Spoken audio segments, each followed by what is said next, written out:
Good morning everyone. તો હર એક સવાર નવી તક અને નવી એનર્જી લઈને આવતી હોય છે. તો ચલો આજનો દિવસ આપણે શરૂ કરીએ મારી રિયલ લાઈફ સ્ટોરીનો. તો સૌથી પહેલાં તો હું 6:30 વાગ્યામાં વહેલી ઉઠી જાઉં છું, કારણ કે સ્કૂલ બી હોય છોકરાઓને અને સવારનું બ્રેકફાસ્ટ બી અમારું હેવી હોય. તો આજે મેં બનાવ્યા હતા પનીર પરાઠા. બહુ જ હેલ્ધી હોય છે. જનરલી કેવું હોય છે કે સવારમાં હેલ્ધી અને હેવી નાસ્તો કરવો જોઈએ, પ્રોટીનયુક્ત હોવો જોઈએ. તો હું જનરલી પનીર પરાઠા સવારમાં વધારે બનતા હોય છે. તો જો આ રીતના પનીર પરાઠા બનાવ્યા છે. અને ત્યાર પછી હું વિશ્વને સ્કૂલે મૂકવા ગઈ હતી, અને સ્કૂલ મૂકતી વખતે રસ્તામાં મને બેંગન મળી ગયા હતા મસ્ત મજાના. તો સાંજે બનાવ્યું હતું બેંગનનું સબ્જી મસ્ત. તો ધોઈ નાખી હતી સરસ રીતે, અને આપણે ધોઈ અને મૂકી દીધા થોડાક ટાઈમ બપોર પછી આપણે એનો મસાલો બી બનાવવાનો હતો. તો મેં લઈ લીધા હતા સિમ્પલ સિંગદાણા, એને ક્રશ કરી લીધા હતા, અને એમાં બેઝિક બધા જ મસાલા આપણે ઘરના જે હોય એડ કરવાના છે. લાલ મિરચી પાવડર, ધનિયા પાવડર, ગરમ મસાલા, નમક, અને થોડીક આપણે સુગર બી એડ કરીશું. તમે ગોળ યુઝ કરતા હોય તો ગોળ બી કરી શકો છો. તો બસ એ બધું જ વસ્તુ આપણે મિક્સ કરી સરસ રીતે, અને થોડુંક ઓઇલ બી એડ કરવાનું છે, એટલે મસાલો તો એકદમ સરસ લસકાબંધ બની જાય.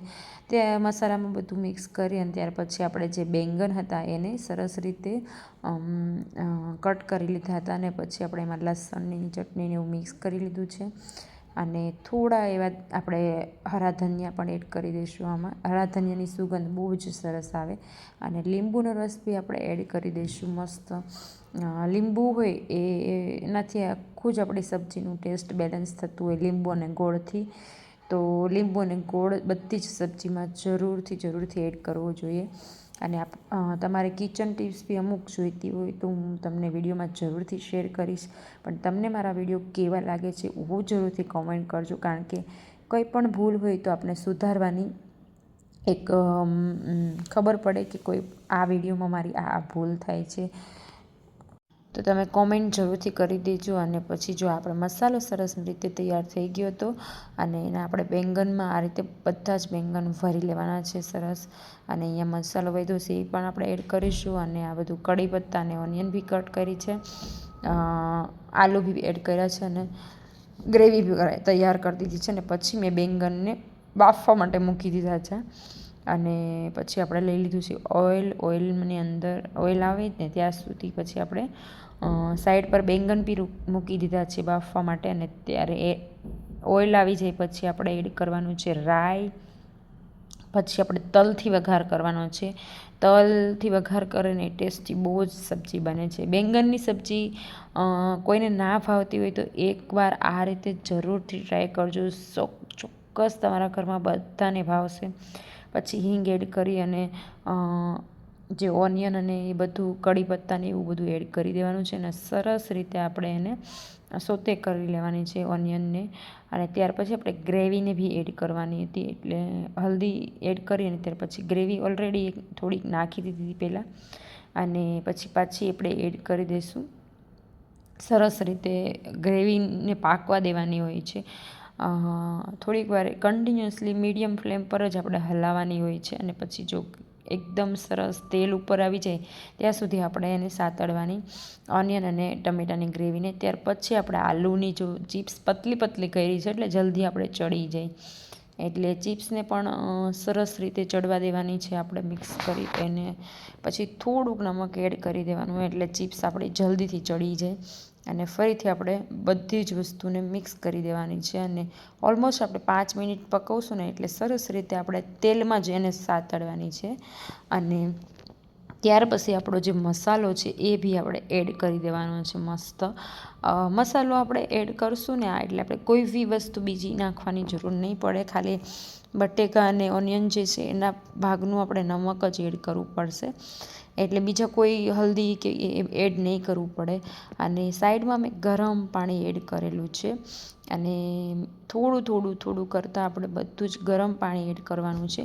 ગરમ પાણી શા માટે? કારણ કે જે બી આપણે રસોઈ બનાવતા હોય ને એમાં આપણે સબ્જી બનતી હોય ને એમાં ગરમ પાણી જ એડ કરવું જોઈએ, નહીંતર પછી એ પ્રોસેસ જે અટકી જાય. એનો ટેસ્ટ જેવો ઓથેન્ટિક આવવો જોઈએ ને એવો ના આવે, ટેસ્ટ જ આખો ચેન્જ થઈ જાય. એટલા માટે આપણે ગરમ પાણી જ એડ કરવાનું. ત્યાર પછી ઉકળી જાય ને પછી આપણે બેંગન બધા જે બોઇલ કરેલા હતા એ એડ કરી દેવાનું અને 5-10 મિનિટ ચડવા દેશો ને એટલે તમારું સબ્જી મસ્ત રેડી થઈ જશે.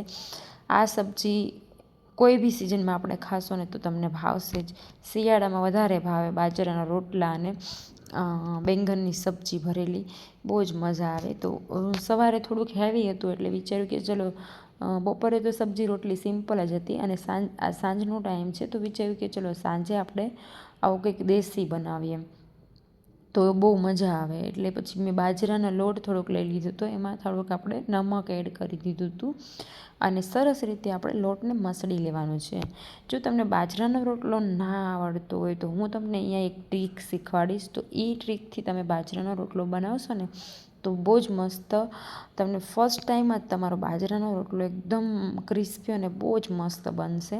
તો એને પહેલાં તો લોટ હોય એને એકદમ સરસ રીતે બહુ જ મસ્ત રીતે મસળવાનો છે અને લોટ મસળતા જ આપણે સાઈડમાં સબ્જી બી ચાલુ છે એટલે આપણે ચેક કરતા રહીશું. એકદમ મીડિયમ ફ્લેમ પર જ કરવાની છે.